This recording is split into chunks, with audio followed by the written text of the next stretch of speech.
you're supposed to spend Valentine's Day with the people you love. So I spent it with Lola and Princess and my mom. We went to see my mom, and I, took her a bottle of wine, and, it was lovely. We had a lovely day. She was so happy to see me coming with that wine. And so, yeah, it was nice. It was nice. And then got a chance to chill out. It's been a very, very busy week. The exhibition, Women of the New Tribe, opened on Friday, and that was exhilarating. And then yesterday, the event for the 25 most influential women in business and industry was last night. And so, it was a good weekend to be Jill Tracey. I had lovely honors from both of them. I want to thank them again, and everybody who, I guess nominated me, and I appreciate it. I had a really good time. And when I tell you they were in and out, it was a beautiful thing. It started at 5 or 6, and we were out in time for the Howard Hewitt concert. Yeah. Wow, that's nice. Yeah, and you just walked right over. We walked out, and Howard Hewitt was right in the same spot. It was lovely. So, good stuff. Tonight's show, I think I hinted to you that I definitely have when we had the South Florida Black journalists who you would usually hear at this time on the second Sunday of the month. But it's Valentine's Day, so we want to do something a little different, and we can only get so many people in the studio. So we talked a lot about having the ladies who purveyors of exotic dancing or strippers by any other name. So we talked about a lot concerning them and around them, but when the South Florida Black journalists were in, and we had that conversation about, I guess I have to dress like a stripper to get a man, and it just led to a whole lot of thought on my part and talking to the girls. So I'm really looking forward to a very honest and thought-provoking conversation with some of the best in the game tonight. But first, this gentleman right here, Florida Memorial University professor turned writer of the morality-driven Ultimus Primed. Remember the movie? Did you see the movie? Okay, we're going to need to turn that off. You remember the movie 1,000 Words with Eddie Murphy? Well, it was a story about this man who, there was a tree appeared in his backyard, and every leaf was like a word, and so when all the leaves were gone, then he would be out of words. Well, the lead character in Mr. William Hobbs' book has a similar dilemma, a little different. Oh, we need to get your mic over here. Thank you. Okay, and please welcome Mr. William Hobbs to the show. Greetings. We're gonna have to get a clap track, a clap back track. I agree. Thank you so much for coming. My pleasure. So now listen, here, I'm going to need you to talk into the diamond. There you go. So we have talked many times. You gave me your book when I was at Florida Memorial for the Martian event that we hosted with Chiwetel Ejiofor. Yes. And I had a chance to, I haven't finished the book, but I skimmed the book. But I wanted to get you in on Valentine's Day because I thought the story was appropriate for the day. So now tell our audience the basis of Ultimus Primed. Okay. Ultimus Primed is about a very successful Miami divorce attorney. This brother, his name is Darius James. He used to play for the University of Miami Hurricanes. So he's got the build, he's got the popularity. Because he's so good at destroying relationships, he stays away from commitments. And it just so happens as he's totally enjoying his bachelorhood, he's stricken with a medical disorder that limits him to only 100 more orgasms for the rest of his life. Quite a quandary. That's a quandary. Listen, there are two men in the studio just went, what? Just like shuddered. What? Okay, so he only has 100 and he has to learn how to use them wisely. Yes, indeed. Which, of course, means, those who he's considering, they have a tougher screening process these days. Oh, okay. Yeah, back in the day, oh, you look good. All right, it's on now. Any community service, what's your credit score. Do you have any Do you have any children? Communicable diseases? Yes. You ever been overseas? Okay. Yes, which is interesting because you would think that that's something brothers should be thinking about anyway. Right. And that's what helped me put the story together. While I'm teaching on campus, I noticed that there's this growing ambivalence as far as, males wanting to be in relationships in general. This usually that I'm thinking because you're young, you don't know what you want to do. Mm-hmm. But it's gotten worse. It's gotten worse.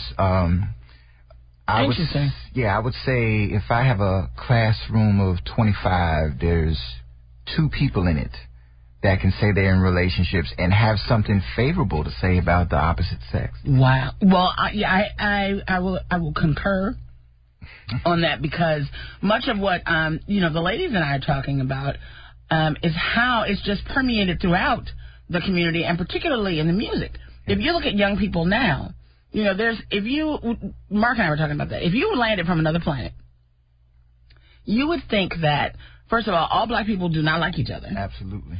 And that black men and women really don't like each other. You know what I'm saying? And that a woman's value is only how she can please a man sexually. That's it. If you listen to the music, if you watch what we watch on television, all the things that are like really targeted to our culture, that would be the predominant thing that you would see. Absolutely. And you're finding that to be true on the campus. Well, what happens is there's a shift, I would say. When I first started teaching, it was a situation where, girls, like I said, they're just coming into themselves. They need to figure out what kind of guy they like, so on and so forth. They have some ideas from what they've seen as far as growing up. Now, girls will come in and say, my mom never had anybody, so I don't even know what that looks like. Wow, I don't have a frame of reference. Right, I don't even have a frame of reference. And in the meantime, I'm listening to all these other professional women, and all they can say is don't settle. Is he supposed to come perfect? Girl, don't settle. That's all I can tell you. Don't settle.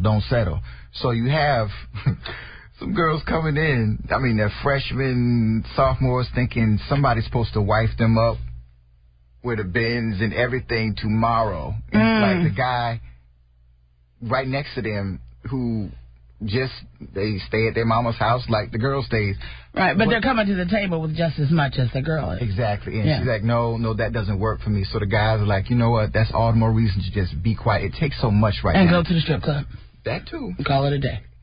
It takes so much right now just for guys to speak in class.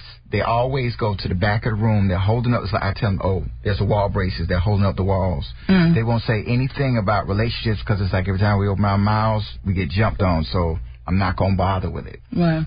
So I wanted to have some type of story where they can automatically jump into it. You give a guy a book on relationships, I don't need somebody wagging their finger. Right. I get it on my job. I get it in school. I get it in church.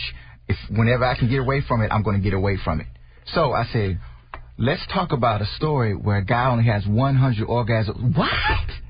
What? Say what? That would change. Okay, so Mark, would that change the paradigm of how you date now? If you only had 100 left.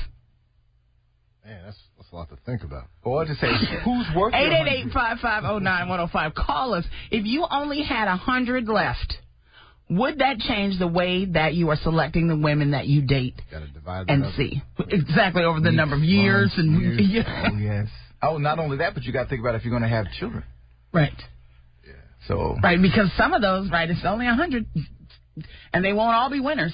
So a few of them are going to have to, you want to bear fruit. 888-550-9105. You can give us a call. Tell us what you think, fellas. So now, have you shared the book with your students? Have most of your students read it? Most definitely. Okay, what do you teach, though? Wait a minute. Do you teach literature? Yes, I teach creative writing. Okay. I teach African-American literature, college writing, so it all works out. Mm-hmm. It all fell in the plan. So what has been the response? Because it's fairly new. Yes. Yeah. The idea is, first, a lot of them see professors as stiff. They smell like Bengay. They wear turtlenecks even when they don't have to. They have little ugly elbow patches on their blazers. Right. Totally out of touch. So when a professor writes something like this, and there's scenes where it gets sensual. Mm-hmm. It gets intimate. Well, they're adults. I mean, they can read exactly provocative literature at this point. So therefore, it's like, well, yeah, Dr. Hobbs, you know, you'll bust a joke every now and then, but hey, right, okay. And now even more students come to me with relationship advice. You know, that scene such and such. That's what I'm gonna do. Tell her what you said, man. Tell her what you said. And females do the same thing. Dr. Hobbs, the things you were saying in class, there's this boy, I like him, but I don't have a father. If I bring him, could you do that thing where you mad and you grill him and, like I said, wow. on TV, I'm like, okay. Wow, that's amazing. Yeah. Well, Dr. Artis and I have been talking about doing some things because there are a lot of programs and there are a lot of, workshops and things for the boys, but a lot of the girls are being left behind. And, I know that you have had a string of, violent incidents on campus as it relates to the girls. And I think that there are many reasons, some of which we'll talk about tonight. But it's interesting that you say that a lot of the girls are coming to you and asking, I need some help, I need some advice, because they don't have that model. I grew up in a family of 7 generations of women. So yeah, I didn't have somebody to model my entire life, but I did have, my mom married at a good point when I was in high school. So I got a frame of reference for what a man should be in terms of a father and in terms of how he should make you feel in terms of a woman in relationship. Right. So yeah, that was a blessing. One of the most touching moments I've had recently is a student came to my office. She's not even a student in my class. She's like, everybody tells me, you give different people advice and everything and so on and so forth. And she said, there's a boy that I like, but I don't know how to go about this. Same thing. My mother, she basically ran off everybody. And I can't come with any advice or ask for any advice because she'll just, be strong, don't take nothing, so on and so forth. But I know that in my soul there's something I'm missing. Yeah. And I got to figure out what it is. And I was like, wow. Yeah, there's a great need there. Fred from Boca, line 2. Hey, how's it going? Good. How are you, Fred? I'm doing pretty good. So, Fred, let me ask you, if you were in our protagonist dilemma, you only had 100 orgasms left for the rest of your life, would it change the way that you are selecting the women that you see and date now? 100% yes. Yes. And how would that be? What would be different? Everything. Okay, so that means that you are just... Everything you can imagine would be different. So then that sounds like you're just, picking up everybody who, shows up in the yard at this point. No. But you said, you would just... I don't know about that. You just be... 105, we don't do that. Thank you. I love that. We love Fred from Boca. Okay, so what would be your let's say your top 5 of what a woman would have to be before you went down to 99? Well, first of all, she would have to have some sense. That would be first of all. She would have to have some sense. She would have to have class. The basic 9. Right.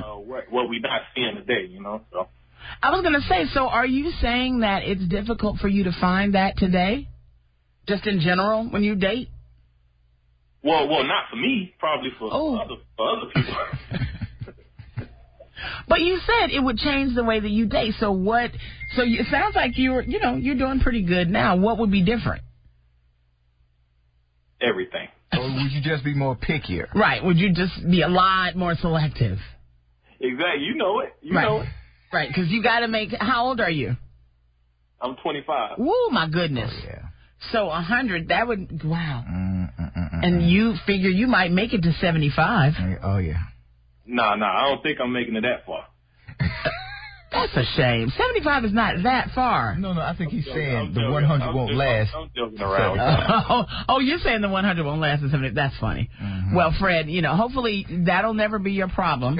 But thank you so much for... Hopefully I don't have 100 left. So There you go. That's what I'm saying. Hopefully you have many more than 100 left. Thank you so much for calling. That's okay. So, William, how would that? If you only had 100 left, what would be different than the way you're dating now?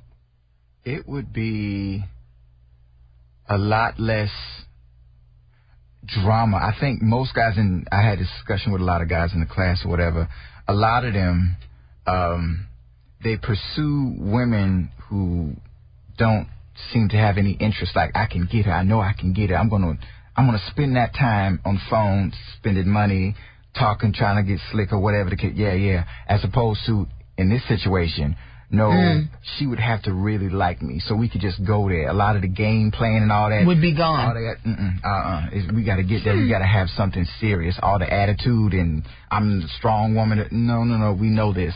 Well, and and that's why I say there is a morality play in there, in that it would, really make you. Okay, I know I turned mine off. Who is that? That it would really make you be much more conscious of. Okay, so wait a minute. Now, the youngest person in the room, Pesos. Okay, you're very young. How old are you, Pesos? I'm 28. You're 20. Okay, so would it change the way that you got to come over to the mic, Pesos? Would it change the way that you date now? Oh, yeah, most definitely. I mean, you got a lot to consider. There's a limit on it. Gotta hold it back a little bit. Right. For real. Well, I think that you, the book is it's well written, but I think that you have really opened a dialogue that is, it's a good, like, kind of icebreaker with your students as well. That's what all my books are about, opening dialogue. A lot of people, they want to be famous and, make money. That's great. I got bills, yes. But it's all about opening dialogue, because a lot of people are passing each other. We have distractions, with your cell phones and everything else, and meaningful dialogue is being lost. Yeah.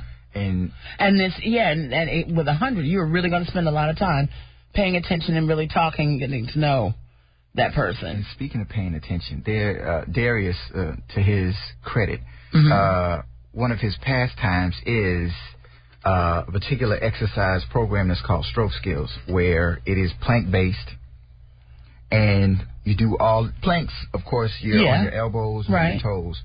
A lot of people, that's hard in and of itself, but this, you actually do African dances, salsa. While you're in a plank position. Exactly, which has incredible, let's say, Valentine's benefits. Okay, yes, it would strengthen your core.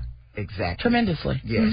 So, the brothers were reading, hey, is this real? I'm like, yes. All that information is in the back of the book. And did you do a lot of research to discover that? Very much so. Oh, it's taken about 2 inches off my waist. So I love it. Not only have you written a great book, but you've also gotten in shape as well at the same time and improved your performance. It's a wonderful thing. So, ladies, if you'd like to get in touch with William Hobbs, where can they find you? Let's see. It's Valentine's Day. We're having some fun. I hear you. Well, first, my website is ultimusprimed.com. Because it is a good read, ladies and gentlemen. It's a good read. It's a nice, quick read. And it's available on Amazon.com. Okay. And, of course, on my website, then createspace.com as well. Okay. And at Florida Memorial, you just happen to be up there. Hey, where's Dr. Hobbs? I'd like to get some books. And he'll go to his trunk and bring you some. Actually, I would like to say, if you go to my Facebook page, which is ultimusprimed.com, that's ULTIMUSPRIMED, and you give us some idea of how you would spend your 100. Right. What was it? Fred? Yeah, Fred and Boca said that he would just be more selective. So, share with Dr. Hobbs how you would spend your 100. And he'll give you some creative ways. Yes, and I will give one of you the most creative free copy. I like that. The most creative, I will give you a free copy of Ultimus Prime. All right, and you can share his information, and I'll share it with all the ladies who are single and need to know. All right. So what's coming up? You just finished Homecoming at Florida Memorial. T.I. put it down. He put it down. Awesome. Yes, Pesos, you were there? I was there. Awesome. Yeah. That's Good right. Deal. Yes, and our new athletics center is looking quite impressive. I cannot wait. The date for that is? Now that I don't know. I'm not sure, but I believe it's supposed to be later on this month or early in March. Awesome. Yes. Dr. William Ashanti Hobbs. Okay. Thank you so much for coming. Ultimus Primed is the name of the book. You can pick it up on Amazon.com. You can go to his website. You can go to his Facebook page, which is... Facebook page is ultimusprime.com. Email is ultimusprime@gmail.com.